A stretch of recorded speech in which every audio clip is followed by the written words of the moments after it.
Obrigado a todos pela presença. Nossos inimigos, queridos keynesianos intervencionistas, costumam falar que não cabemos nem numa Kombi, não enchemos uma Kombi. E é muita satisfação que eu vejo que precisa de pelo menos 2 ônibus para encher esse pessoal. Então já estamos progredindo. Quando eu fui convidado para palestrar, a primeira coisa que veio à minha mente é que eu não poderia ter a pretensão de falar muito sobre teoria na presença dos ilustres mestres com quem eu tenho aprendido e ainda tenho muito a aprender.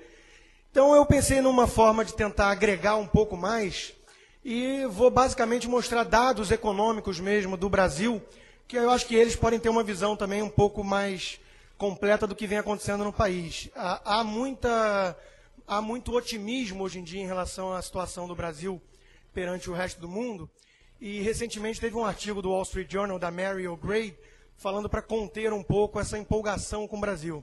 E os argumentos dela são basicamente na linha que eu vou usar aqui, né? Há muita falácia nessa ideia de que o Brasil está saindo bem da crise por causa das intervenções anticíclicas do governo. E o que eu pretendo mostrar é que não há nada disso, não são políticas anticíclicas, coisa alguma.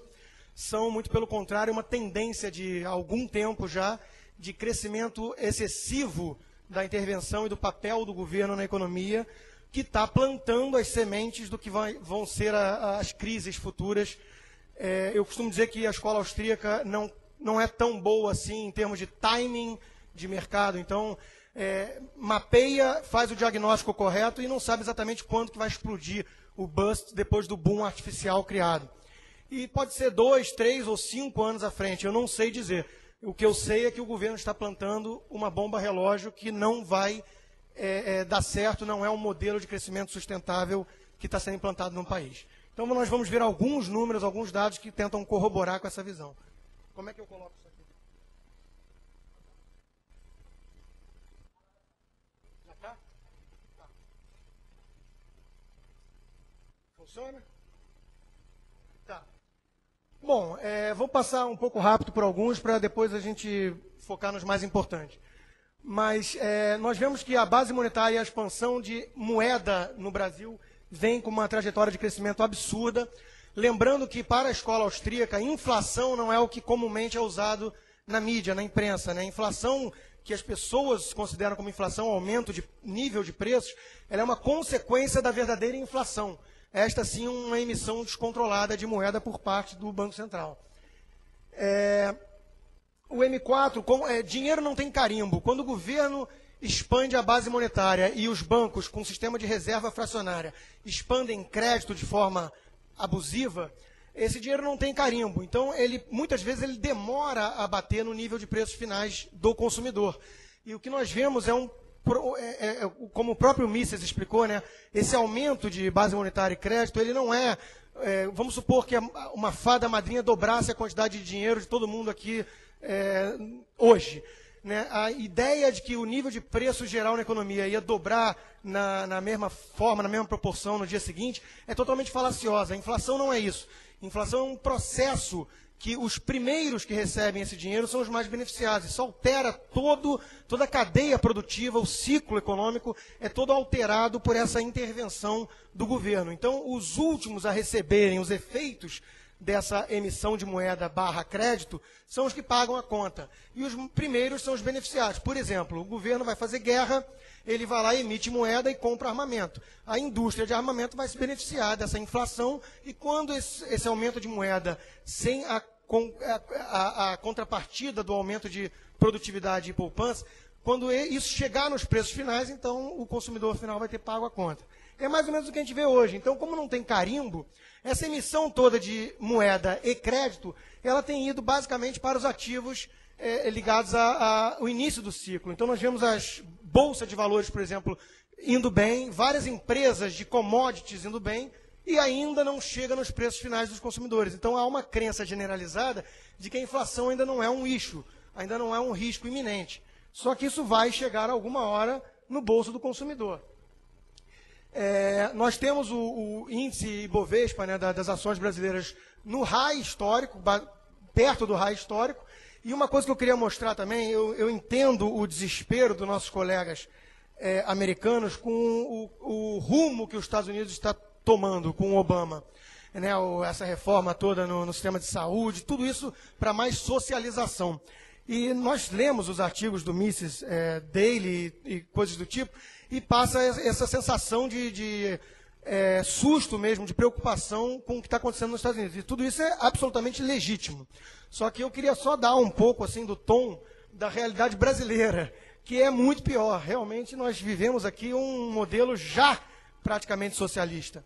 E como um dos exemplos para isso, nós vemos que as empresas estatais dentro do Ibovespa já são quase 1/4 do total da capitalização de mercado. E empresas ligadas a commodities, metade.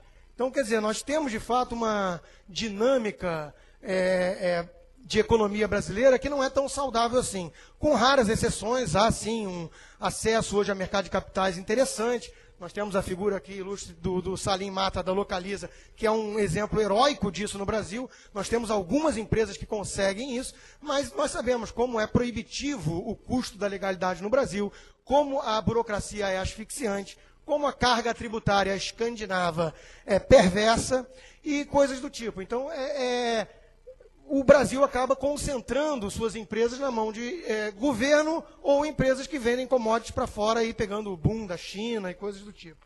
Não há, de fato, um dinamismo capitalista de livre mercado no país. Dívida pública crescente de forma assustadora, já passa de R$1,5 trilhão de reais. E aqui também tem uma pegadinha, né? O governo descobriu uma forma de ilusão contábil que as agências de risco e coisas do tipo olham muito dívida líquida. Então, o governo fica expandindo agora a dívida bruta de forma assustadora e financia, por exemplo, capitaliza o BNDES através do Tesouro. A dívida líquida não muda muito e a gente sabe que isso não é sustentável. Então, o BNDES já teve 180 bilhões de reais de aporte do Tesouro nos últimos meses e vai ter mais 100 bilhões agora. 280 bilhões de reais que o governo emite através do Tesouro e repassa para o BNDES. Nós vamos ver um pouco à frente, mas só lembrando que o BNDES repassa esses desembolsos para 85% deles para grandes empresas, ou seja, uma concentração, uma simbiose entre governo e grandes empresários que assusta. Né? Nós sabemos que esse modelo tem nome, fascismo. Bom, o governo tem déficit crescente, esse foco no superávit primário também não deixa de ser uma ilusão. O nome do meu livro é Economia do Indivíduo, e eu acho que o grande legado de Mises é realmente esse foco na ação humana. Eu gosto muito de abstração do tipo de Robinson Crusoe, para você entender como é que funcionaria um indivíduo, depois você acrescenta sexta-feira e vai vendo como é que é o dinamismo de uma economia com trocas voluntárias. O problema é que o governo ele ignora isso, ele faz coisas e as pessoas acreditam que ele representa uma coisa extra, né, uma entidade quase que marciana, e esquece que no fundo estão pessoas, indivíduos por trás. Então qualquer indivíduo na sua família, na sua casa, saberia que ele tem uma fonte de renda e uma fonte de despesa. Se ele gasta mais do que ele paga, ele vai ter problemas inevitáveis à frente. O governo parece pensar diferente. Né? Quer dizer, ele cria essa magia do superávit primário e esquece que ele tem dívida, ele tem estoque de dívida que ele precisa honrar. Né? A solução não é o calote. Então, ele vai apresentando déficits nominais crescentes e fingindo que está tudo muito bem porque ele tem um superávit primário, ignorando que ele tem um estoque de dívida, como eu acabei de mostrar, de mais de R$1,5 trilhão de reais, e crescente. O crédito no país também vem crescendo de forma impressionante. Fato, e há um contra-argumento aí para o pessimismo que eu vou mostrar, é fato que vem de uma base muito baixa. Só que o crescimento na margem tem sido espantoso. Então, nós temos um crescimento anual aí de mais de 20% desde 2004, no total de operações de crédito. E o mais preocupante, tudo concentrado no governo. O crédito público sobre o PIB saiu de menos de 12% em 2008 e já está chegando a 20%, concentrado em 3 bancos públicos, Caixa Econômica Federal, Banco do Brasil e BNDES. Ora, no Manifesto Comunista de Marx, um dos 10 itens que ele recomenda para se chegar ao socialismo é a concentração de crédito na mão do governo. Nós já estamos vivendo essa realidade assustadora no Brasil. O cão não morde a mão que o alimenta. O governo é dono do baralho, o governo dá metade do crédito existente no país. Que empresário vai contra o governo? Que empresa vai ousar peitar esse Leviatã que detém o crédito todo no país? E isso é crescente, né? Crescente de forma muito preocupante. Em relação aos principais bancos do país, metade do crédito está na mão desses 3 que eu falei. E muito maior, inclusive, que os outros 3 bancos privados. É curioso que a esquerda gosta de criticar muito banqueiro e ignora que o maior banqueiro do país é o governo, de longe. Bolha imobiliária. Acho que está um pouco distante no Brasil ainda, justamente porque vem de uma base muito baixa. E tem um pouco de respaldo em ativos reais, diferente lá dos Ninja Loans nos Estados Unidos, que era no income, no job, no anything. O sujeito não tinha nada e ele conseguia crédito. No Brasil ainda está um pouco distante dessa realidade. Só que é um pouco preocupante também o ritmo de crescimento acelerado. Hoje em dia, o setor imobiliário apresenta o maior crescimento de longe e é um pouco preocupante. Novamente, concentrado no governo, com o programa Minha Casa Minha Vida, oferecendo crédito de baixa renda, que é sempre uma política populista de governos, né?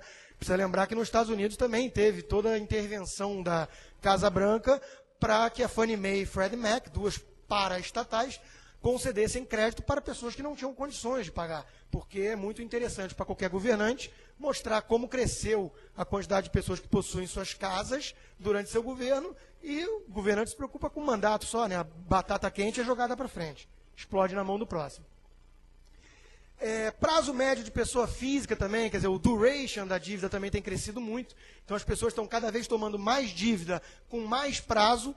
Isso pode vir a ser um problema sério se tiver um problema de emprego no país.